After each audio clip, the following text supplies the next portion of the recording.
Hello friends, welcome to my channel the story world. चालाक लोमड़ी और मूर्ख बकरी की कहानी। एक दिन की बात है। एक लोमड़ी भोजन की तलाश में जंगल में घूम रही थी। घूमते घूमते वह एक कुएं के पास पहुंची, जिसके चारों ओर दीवार नहीं थी। यह देखने के लिए कि कुएं में कितना पानी है, वह कुएं में झांकने लगी और अपना संतुलन खोकर कुएं में गिर गई। कुएं में बहुत अधिक पानी नहीं था, इसलिए लोमड़ी मरने से बच गई। लेकिन जब उसने कुएं से बाहर निकलने की कोशिश की तो वह बाहर नहीं निकल पाई। वह वहीं खड़े रहकर किसी के आने का इंतजार करने लगी। कुछ देर बाद वहां एक बकरी आई और कुएं की हलचल सुनकर कुएं में झांकने लगी। उसे वहां लोमड़ी खड़ी दिखाई दी। बकरी ने चकित होकर लोमड़ी से पूछा, लोमड़ी बहन, तुम कुएं में क्या कर रही हो? लोमड़ी को कुएं से बाहर निकलने का रास्ता सूझ गया था।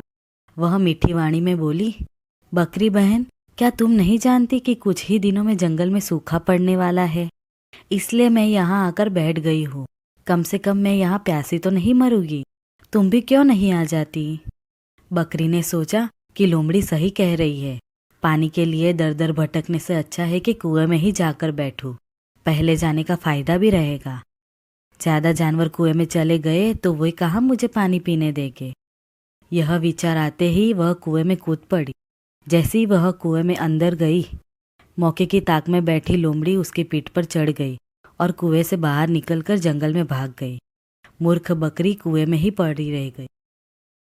कहानी से हमें यह सीख मिलती है कि हमें किसी की भी बातों पर बिना सोचे समझे भरोसा नहीं करना चाहिए। Thanks for watching. If you like my stories, then please do like, share and subscribe my channel. Thank you.